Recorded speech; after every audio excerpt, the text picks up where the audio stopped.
Welcome to a very special episode of the Real Sharks podcast. Today, in our opening segment, we got two special guests coming on: actress and producer Susan Goforth, and director and producer Timothy Hines. And we're gonna have.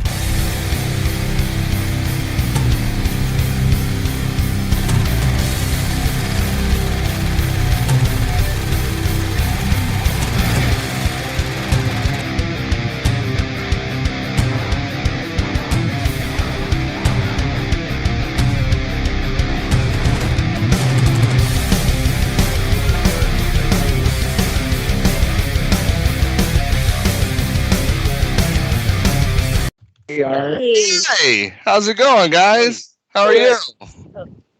We got everything working here. Yeah, we're good to go. Can you hear us? Okay. I can hear you. Can you hear us? We can hear you.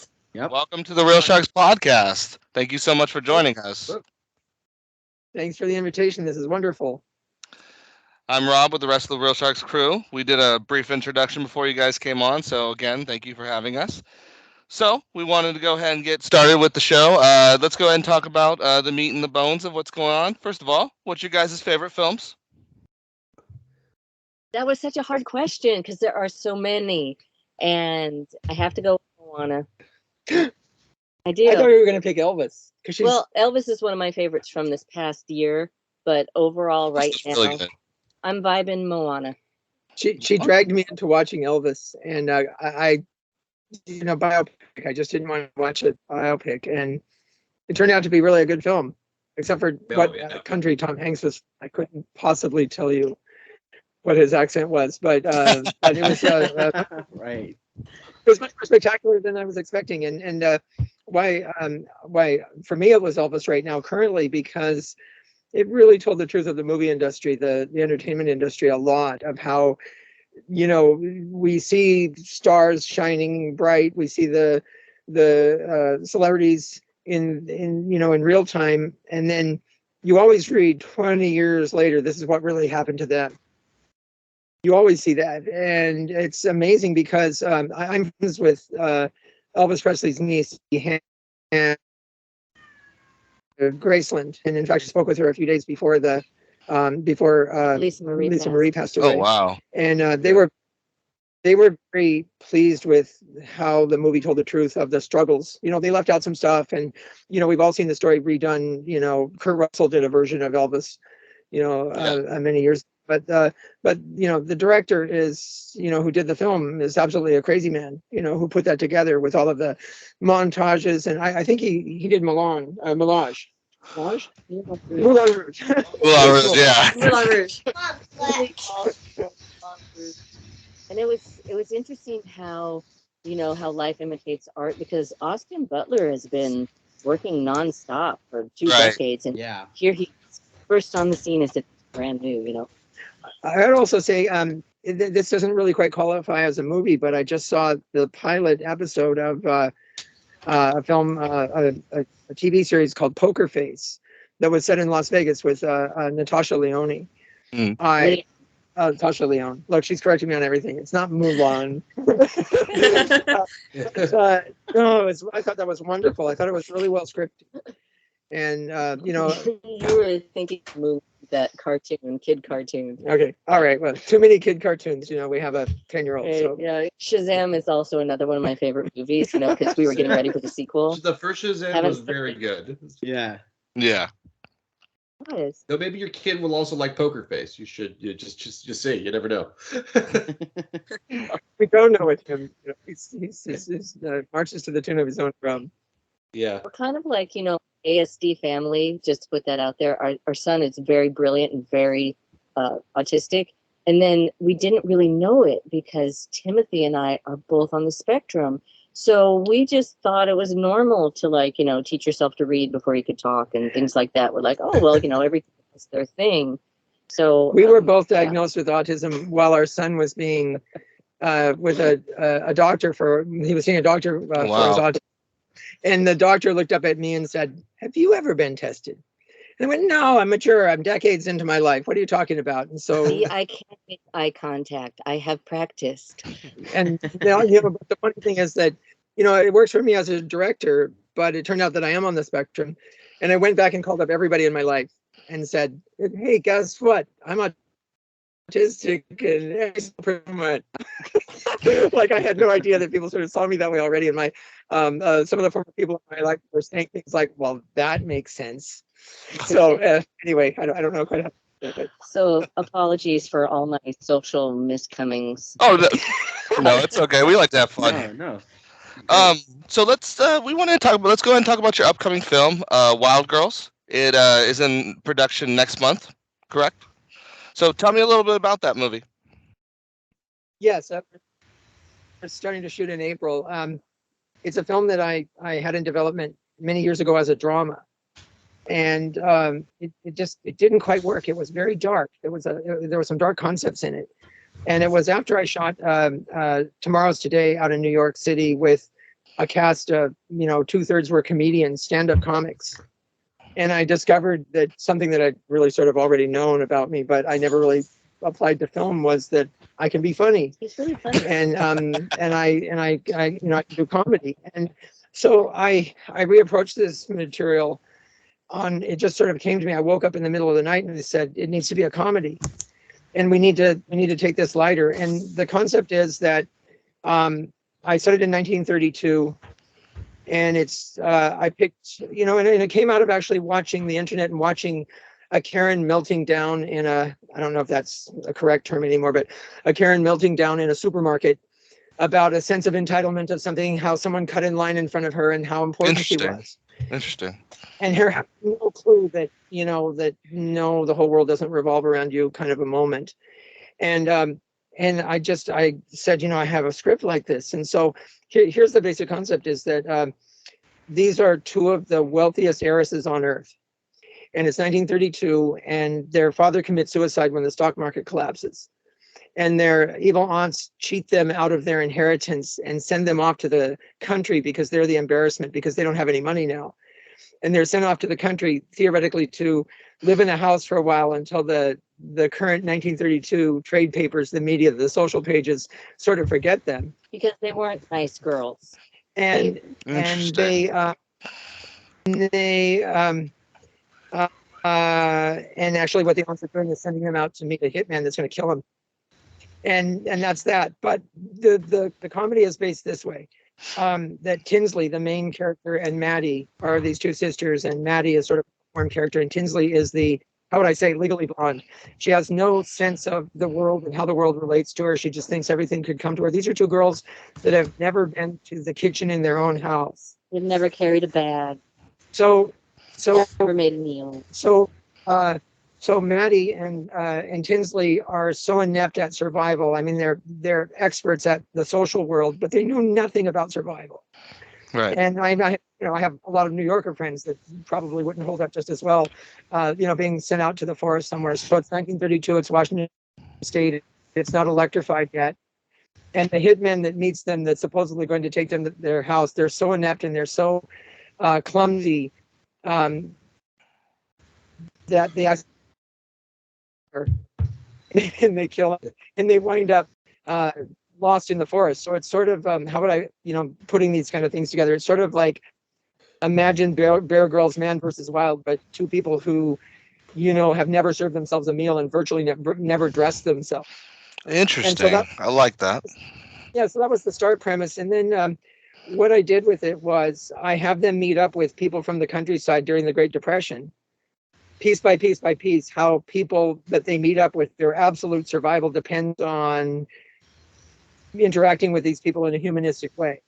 And then they meet up with a mountain man who's played by a stand-up comic, Teddy Smith. He's an amazing comic, and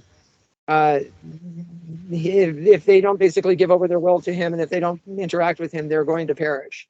And in fact, I have a scene where there's a Mr. Nguyen, who's played by my business partner for many years. He's an actor named Donovan Lee, and he's a Vietnamese character. And it's a great scene where they come up and they say, "Hey, Chinaman, could you help us?" He says, Yeah. "I'm not Chinese. I'm not Chinese." And then they don't get it. He goes, "Well, we have some Chinamen back where we're from." And he goes, "Oh, you have them? Like you own them, you mean?" And they have no clue what he's talking about. And at one point, and the comedy is sort of, he's talking to them in Vietnamese, and we're subtitling it where he's saying things like, these two girls are going to die in 3 days. They're going to get eaten by something. And they say, what did you say? And he said, I'm saying you're very beautiful. You're very lovely girls. That's really wonderful. Like, have fun storming the castle, Princess Bride sort of feel in that moment. But the main concept of the film is how we carry grief, how all the different characters in the film carry grief, and how that affects our lives, how our relationships are with the dead, and how some of us never give up grieving, and how some of us become angry at grieving. And it has a culmination where essentially people have to learn to forgive themselves for the terrible things they may have done, and forgive others that have done terrible things to them. So not to be biblical or to put any religious perspective on it, but a way for humanity to live. And that's sort of just the heart of the film. And it's very transformative, and you see in each different character whether it gets or takes them to a new place. I feel that when I put the script out, we auditioned 3,000 actresses to cast Tinsley, and I got back hundreds of emails from actresses saying I cried halfway through the movie. I laughed and I cried. It was better than Cats. Love that laugh. It was better than Cats. Loved it. So Tim, let me ask. This is kind of a question that I like to ask directors when they come on the show. When you run a set, is it pretty tight knit, or is there room for interpretations of the vision that you have? And I go about that with actors nowadays, trying to take more creative control of a vision or a story. I mean, how do you handle situations like that, Tim? I've been working in the industry for 40 years, and it's taken me a long time, being an autistic person, I realized, to sort of the technical side I had down 40 years ago. But it was learning the human side. It took me years, decades to figure out how to interact with people and how to make that side work. And I can tell you this, that both Christopher Lambert and Kelly LeBrock, when they came on to 10 Days in a Madhouse, Kelly told me first, and she said, I've never been on a set like the way you run a set. And I said, oh, well, what's different about it? And she said, you treat every crew member as if they're equally important. And she said, I've never seen that before. Usually they say break out a new 6-pack of production assistants. Get the lens meet in here. And they, it's a very cold kind of, and very hierarchical. And Christopher told me that I run a film set like it's my living room and everyone is family. So for me, the important thing is, of course, is that we have to get the script. We have to get the story the way that it was intended. There's a reason why everybody signed on to this. There's a reason investors put money into it. There's a reason distributors wanted to distribute this film. So you can't take a script that you sold everybody on and then go and make an entirely different movie. I mean, if you've done that, that happens all the time, more with independents than it does with Hollywood films, because they'll just keep reshooting until they get it how the script says or what they want. Whereas independents, it's finished when everybody runs out of money. And then you're going to, wind up editing with what you have. And a Hollywood film is finished when it's finished. And so, but for me, how do I put this? I think it was Hitchcock who said, you can make a really bad movie from a really good script, but you can't make a really good movie from a bad script. Brilliant. So the God movie, first of all, is the script. It's the material that everybody's coming in to do. But with that said, then you hit reality. The actor isn't the person that was envisioned on the page. The actor they brought their own sensibilities to it. And everybody brings their own sensibilities. The set isn't exactly the same. The doorway is on the left instead of the right. And so the way I generally work is I always hand the first take over to the actor entirely. I just tell them blocking and I don't give them any direction at all. And the reason I do that is I kind of want them out there floundering and to see what they saw on their initial practice in their bedroom, looking at in their mirror. He's like, bring your excellence, give it all to me. Yeah, and then exactly, and so then after I get that first take, then I see what I've got, and I see how far it is from the spirit of what we're trying to put out. And so I will then start working, and I'll add in detail, and I'll change things if necessary, or find out, why are you this way? Why are you doing it that way? Until we build something that synergistically everybody feels good about. Over the years, I've developed this philosophy where for actors, for everybody on the set, everybody on the crew, I have two modes that you can come and bring to my movie set. And one, I will use a calmer word. How do I say a kinder word than I normally would use? And I'll say, you're either bringing excellence or you're bringing poop. And I don't say poop, but That's what I tell these guys. perfection is for the so perfection is for the gods. But if there's only one state to be, and it's excellence, that means the best that you can absolutely do. And so I'll sometimes stop a take and I'll say, is that excellence? Is that your excellence? That's the best you can do. And oftentimes the actors, right, the actors will come back and, well, there, you did it. So there's sometimes the actors will come back and say, no, I can do it. I can do more. But once we sort of all get together and we all feel that rhythm and everybody feels involved and they all feel connected, because, you hired these people for a reason. They're bringing material. They're bringing themselves to the script for a reason. And I don't like just get in there and say the lines and do's the thing and here, monkey what I'm showing you this expression, copy me. It's got to come from within, and whatever the technique is. I don't care. I've been doing this for so long that I don't care what. It's okay. I don't care what the what the technique is. Whether it's the Stanislavski method or it's Stella Adler's method or it's the British method where people are essentially counting 1, 3, 4 blank look. So that side doesn't matter. But it's the truth that they need to bring to understand the material, to understand, what is the character's point, where they're coming from. So with that said, I love to let the actors ad lib. I'll do the takes as we need to do to get the material down to make sure we're safe. There's what the script said. But now what can you do, and how can we change up these lines, and what else can we do with it? And actors invariably, I just happen to have written 4 pages of what I thought my character could be, and I let them go with it. As I tell them, there's always the editing room floor. And so with the digital age, you never stop. You just get everything from every angle. Have as many cameras as possible, and When I started out, I was an independent filmmaker, a million years ago, and one take was it.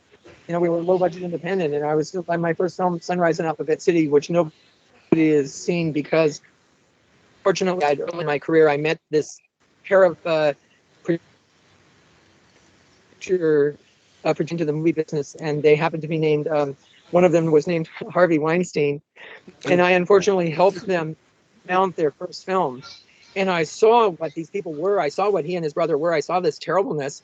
And, maybe this is my autism, but my first script was about the Weinsteins and how they were exploitive and horrible to people. And it was good for you. And it was a comedy. Well, when I tried to sell it to Hollywood, they said, "Oh my God, this is the darkest movie ever made." And I self-distributed to 35 cities. And all the critics said it was a light, endearing comedy, which is really interesting. But as an example, the filmmaker, he had a movie called The Black Death that he was trying to sell, and it was a historical drama about how people burn people at the stake because they thought they brought evil spirits to them, and it was very serious film. And this couple, I called them Mobius and Mullen, and the producers pick up the film and they rename it Medieval Blood Feast of the Sex Mates, and it makes a fortune. And so he's furious. Title. This filmmaker's furious, so he goes and tries to steal his movie back. And this is the way the comedy worked, is that he busts into the office and he's got a gun he grabbed from his roommate, and he's going to try and find his film. And at a certain point, the producer, which was Harvey Weinstein, is who I was doing, he stands up from behind his desk and he has no pants on. Oh God! And they start arguing about where's my film. And while they're standing there, a woman who was an actress gets up she's in her slip. She gets up and puts on her dress and puts on her earrings. They don't interact with her at all, and she just walks out of the room. Oh man! And she was also wow. And so he hands the film over to the young filmmaker, and he goes on and throws it off the Brooklyn Bridge. Only at the very end to find out he's looking at it. And he goes, "Wait a minute. This isn't my film. He didn't hand me my film. He handed me somebody else's movie." So, and when I took it to Hollywood, they were mortified that I was attacking the Weinsteins and that I was saying these terrible things about the Weinsteins. So I could not get distribution, but I'm remounting it to do a re-release of it next year. It's really a period piece now. Well, now, because it was set in the 80s in New York City. That was my next question. What's it like doing period pieces, Tim? Well, you tell yourself, how hard can it be? It's just a couple of, some costume dresses from the it's mortifying because. Well, we haven't heard the end of it over the wrong typewriter in 10 Days in a Madhouse. Right. We have a number 4. That's why I ask. No, so we had a reporter named Tom Henderson, who's now he writes for the Oregonian. Shoot there when I was trying to figure out where to mount this because another diehard Nellie Bly fan. Yeah, and because the actual Blackwell's Madhouse was torn down and there's condominiums now, and they renamed Blackwell's Island Roosevelt Island now, so it's a luxury place. It isn't the place where Typhoid Mary once spread disease. Right. Now it's inhabited by people who work at the UN. Exactly. So that's ironic. So, when I did the film, we had, and Tom, he's a stickler for detail. And he said the typewriter at my desk, this typewriter wasn't invented for 2 more years. Nope. This typewriter was for 2 more years. So he went to my production designer, said, tell my production designer about it. And so she went over and she took a piece of gaffer's tape and pulled it off and stuck it over the thing that said it was the wrong make. She stuck the gaffer's tape over it and it mortified him. Tom, there's no close-up of this typewriter in the movie. Yeah, but so what's it been 10 years now? And at his wedding, he got a typewriter for his wedding cake. Mm-hmm. And he's still talking about it, but problem with period pieces, and for every filmmaker that's ever going to try this, one, there will always be, for any film really, there's always going to be somebody in the audience who are the boot manufacturers who are going to go, the heels were wrong, or the belt makers who are going to go, that's the wrong buckle. And, as a whole, you have to, you just simply, like as George Lucas used to say, there never was a star. There never was a galaxy far, far away a long time ago. It was a warehouse in Van Nuys, California. Yeah. And so, there's a point where we're making a movie here, but you try your hardest to get all this stuff right, and you work really hard to please the majority. But the people who are specialists in any one area or have a specialty towards that area, like, I don't know, the Jerry curls on the bottom of the hair were a little too long. And there's a point where, especially when you're an independent doing it, to me, it was like the minute I started making 10 Days in a Madhouse, it was like jumping into the water, but I can't quite swim. So I was like 2.5 feet underwater, coming up for air every so often, trying to put this together. It was much larger than I ever realized. And when we started making War of the Worlds, we were going to update it and then have an EMP weapon knock out all of our technology so people would be put back into the Victorian ages. And then when we remounted it as a period piece to be accurate to the book, I never really thought about it as a period piece. I just thought about it as H.G. Wells. H.G. Wells. We had the wrong rifles. They needed to be Lee Enfield rifles. Everybody's talking about, again, detail. But then when it comes down to it, you're trying to capture the spirit of a story. It's more important that we captured Nellie Bly. Again, when I auditioned for that one, we did we had 8,000 people because YouTube and Google testing out a new platform. And so they giant worldwide. Nobody was expecting. All put in self-taped interviews, and out of the 8,000, only 2 of them, and only one of them really got it right. But they all did it really serious. She's in a madhouse, and she's, and like that, and the way that Christina Ricci played it on, and when she did a version of it for the Lifetime channel years later, and again, it was all serious and dark. But what they missed about Nellie Bly was whenever she was nervous, she laughed or smiled. And she couldn't stop herself from laughing. So if she was going to be murdered, she would probably be laughing at that moment and like thinking, that was her go-to place. And her editor, Cochran, actually said, if I could capture that smile and sell that smile, I would make $1 million. And that's how she disarmed her. Was she couldn't stop herself from smiling. And there's a great scene in the movie when he says, when they set this up and they're going to use these Civil War techniques of instead of the reporters up until that time just going up and saying, they say you're dishonest, Senator. Can you confirm that? Nellie Bly was one of the first people ever to go undercover, pretend to be mad, and get herself committed to the Madhouse. And and her editor had been a spy in the Civil War. So they concocted this together, the idea that we'll pretend you're someone else. Now reporters have done that, forever and a day, but back then it was unique. And they were, and we have Joseph Pulitzer in the story saying she's small. She's not going to survive. And then he finally said something along the lines of, well, if she dies, we'll just sell more papers. Okay. And the editor, and this was all really was said. And then the editor said to her, I'm really worried about that damn smile of yours. And then Nellie Bly, it's a great bit for Caroline Berry. She said, well, then I will smile no more. It's so great. Guys, do you have any question for Tim and Susan? I have a question. So if you guys didn't get into acting or directing, what would your fallback dream job be? Oh my fallback dream job would absolutely involve storytelling and working as a team. So I'd probably still be in the theater or making music or something collaborative like that. In other words, you're doing the same thing you're doing, right? I'd be doing something in a different venue. It's just such a calling. I've always wanted to do movies, and I toured on the road in Broadway shows for a decade, lived out of a suitcase, promoted all sorts of Fortune 500 companies, doing industrials, anything I could get my hands on. And I really wanted to do on camera work, but it didn't.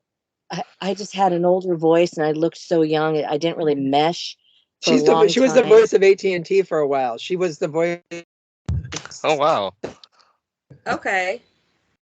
That had this voice. I have a voice that apparently you could listen to for 12 hours on a loop and I wouldn't drive you mad. So I made a really good living doing it. You should. That was my bread and job. You should start doing like a podcast to read books. I would listen to at night to help go to sleep. Oh, thank you, Donna. Thank you so much. So kind of the same for me. I made my first my first short film when I was 8 years old. So it's hard to imagine. It's hard to imagine another world. I stole my father's movie camera. It was an 8mm. About burning the house down. I made a version of War of the Worlds when I was 8 years old. That's awesome. And I waited. I built a miniature set in my bedroom, and I waited until my parents went out. Then I took my dad's camera that had like home movies on it from Christmas and whatnot, and I set it up. And then I put the spaceships in it. And then I poured lighter fluid all over the set. And I got my glass of water, ready to put the fire out after I filmed the scene. And I turned it on, filmed the thing, and it looked great. The buildings were burning great. They were, about 2.5 feet tall, each of the buildings. And my dad had a machine shop, and I built it in. And then I threw the glass of water at everything and didn't even touch it. So I went out to the kitchen. At this point, I panicked. And this is the era. The era was they had the flocked ceilings with the bumpy popcorn. Yeah. And I noticed that the popcorn ceilings were turning black up above. So I went in and I got a giant pan, threw a pan on the set. That didn't help. And finally, the way I had to put the fire out is I had to go outside with the fire hose. I mean, with the garden hose, turn it on, drag it through the house, and then entirely douse my entire room with water. And what I didn't notice was the entire house, the flock ceilings were black all through the entire house. Yeah, so his mother just reflocked the ceilings. So the house did not burn down, but everything was black. I mean, she knew my mother before she passed away. She heard these stories from his mom and I were besties. And so this was the first time I remember hearing in my life when my parents were having a discussion in another room. They were saying, "What's wrong with our son, Tim? What's wrong with our son? It must have been hard having a golden goose as a son." I don't know. Yeah, he's creative. So I can never imagine another reality. I wrote books when I was a kid. I drew. I did comic books. And You'd probably be a comic book artist. Well, I had 8,000 comic books when I was a kid, and I had We're such nerds. back when Stanley all of us and not too long after Steve Ditko, and it was you almost met Steve Ditko. Yes, when we were making Tomorrow's Today. I was in New York, and the So editor close. of Marvel was actually volunteering and helping on our film.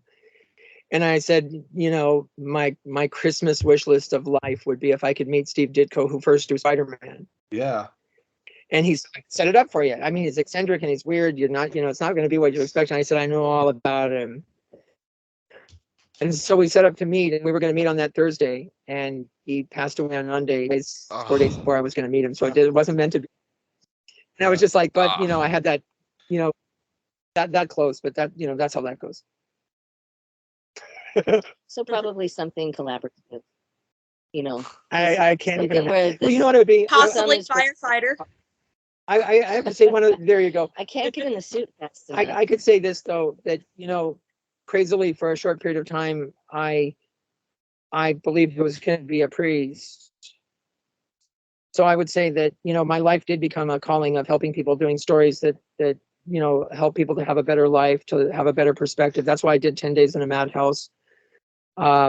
That's why when Kelly LeBrock came on, she and I became friends because she's involved in like 200 human rights organizations, and we became besties because of doing service and work for the world. She's quite I'm sure I would, if I were not to do nothing with entertainment, I would be involved in a different way, rather than being a voice or a mouthpiece that tries to help people that way. I would have worked in human service. I'm in like 100 women's rights activist organizations, human rights organizations. I'd probably be a teacher. And this is an interesting question. So because it's a lot to live, but it's always been this, that just go watch Elvis, and that's our life without the success part. So we thank you guys for coming on. Do you guys have anything you want to tell your fans and where to find everything, all your content? Well, I will share with you that that the last film I did, which is another humanistic story about a man who worked for the mob, and then his son was run over by a hit and run driver, pulled himself out of the mob, and then started helping people get out of the mob. And Tomorrow's Today. That's my last film. It's been picked up by like 60 platforms, 60 channels. Oh, we're going to be featured next month on Vudu. We're gonna be the prime film featured on Vudu next month, and it's doing gangbusters. War of the Worlds you can find on Amazon. War of the Worlds, the true story. That's what it is. I did it as a mock documentary, and then 10 Days in a Madhouse you can find everywhere. With Christopher. Yeah, we're gonna remaster it in 4K, but 10 Days is it's part of the tapestry of life now in America and in the world. It's done well. Yes, you should be so proud. There's going to be an opera of 10 Days in a Madhouse, and Timothy is the one who came up with using the number of it spelled. So this set us apart. Yeah, that's my great achievement in life. I changed the T and into stamp 10. on it, and you brought Nellie Bly to world attention where she had been forgotten. But I would share also, when we get the Wilde Girls, when it comes out this year, it's starring a newcomer, Lydia Pearl Pitts, that we auditioned, and she gave everyone out. And Kelly Scolari, who's an amazing young actress, she's just fresh out of acting school. Her father, camera skills. Her father is the late great Peter Scolari, who was one of the bosom buddies. If you ever watched Lena Dunham's dad in Girls. He was Lena Dunham's dad, but that's not her credential. That was her dad, and she's just absolutely amazing. And we have interestingly, I've cast a social media star named Alyssa McKay. Yeah. And she has a character, and she's doing really quite well. She gets about 3 billion. She just did a piece of about 3 billion hit viewers a month. And she's, she puts out a podcast and she gets like 5 or 6 million on it. And at first, she's a really good actress. If you can listen on camera, if you can convey all the myriad of going on inside through your eyes, she has that. I'm really excited to have her. She's playing one of the two aunts that send the girls off into the forest to have to, face. Very nice. Topics. The film has a beautiful arc. I've cast Colin Buckingham, who has dwarfism, and he plays a major character in the film. He's a projectionist in the film, an engineer who it's the Great Depression, and so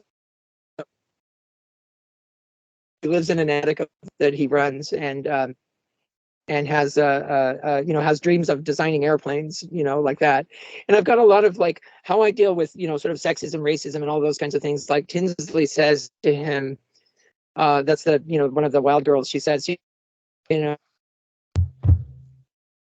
finding a girl, finding someone like yourself, and he turns to her and he says, "Oh, you mean a blonde?" play with it like that. And she refers to her sister in the movie as poor blood because her family were only knights, was the lesser mobility for 500 years. Paisley and Maddie are half sisters. They're half sisters. Yeah. And she says, yes, your side of the family. You were only knights, so you were the lesser mobility. So through the entire film, she doesn't refer to her sister as Maddie. She calls her poor blood. And when they meet up with Teddy, who's black, and he hears that, he said, well, if she's poor blood, what am I to you? And she goes, and he goes, no, I'm just messing with you, like that. But, so like it addresses a lot of those kinds of things, but it's not a film for, one side of the fence for the other. I want everyone to come and the film. Super funny. I don't believe in only preaching to the choir. I believe in wanting to bring everybody on board and to see where we need to join as humanity. We need to find where, the world, as we all know, is super polarized right now. And there was once a day where that was secondary to us all working together as people, and we had dialogues as opposed to war with each other. And we need to find a way back to that, because we're not going to progress forward in the world where everyone is continuing to be at war with each other unless it's a bloody mess at the end. And that's not what we want. People who have actually lived through wars will tell you. So what we need to do is to open up those places of dialogue, be comfortable enough to sit at a table with people who absolutely oppose what you think, and hear their ideas and try and change their ideas, and then still walk away without having murdered each other. And that's what it's got to come down to. We're never going to listen to each other. It's just going to come to an end, and the world needs to move forward. It won't look anything like what it looks like today, like it didn't in the past. And I set, the Wilde Girls in 1932 because it was a time when they keep apologizing to people for not having money. And every person that they say this to says, nobody has any money. What are you talking about? Nobody has any money. And so that's taken out of the equation. And everything of all their politics and everything is taken out of the equation. And what do you find? If you don't lend yourself to these other people, you're going to perish. Mm-hmm. And you have to, they have to rely on the quote Chinaman who's actually a Vietnamese person.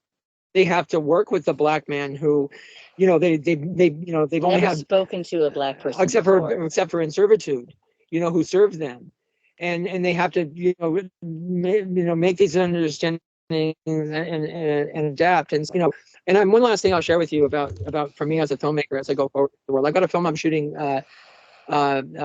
right after I do the Wilde Girls with Hines. Champagne Charlie. Yeah, Champagne Charlie, about a couple from Britain who are sold a vineyard only to come out and find out they were actually sold a land of sagebrush.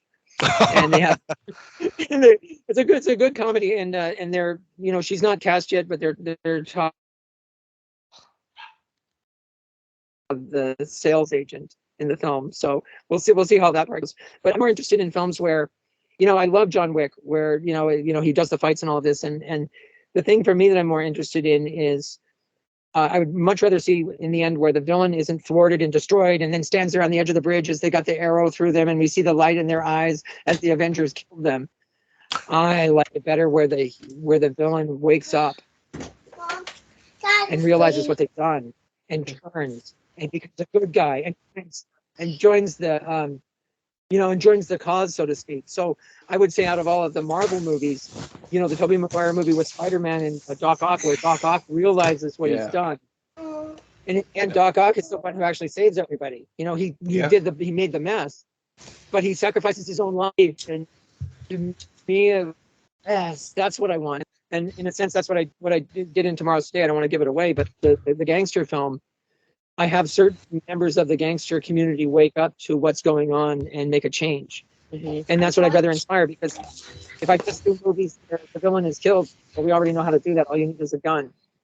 But how do you change that person's mind who was doing something wrong their entire life, wrong course, and get them to wake up one day, suddenly start handing out. I think the child is there. She is. She snuck in. I put on YouTube. She'll be fine, maybe. Well, we appreciate you guys coming on. Sorry about that. We appreciate you guys coming on. Thank you so much. It's been a great show with you guys. Awesome. You guys are wonderful. Thanks for sharing. Love having you guys. Thank you so much. So have a great night, guys. You too. All right, guys. Thank you all. You bet.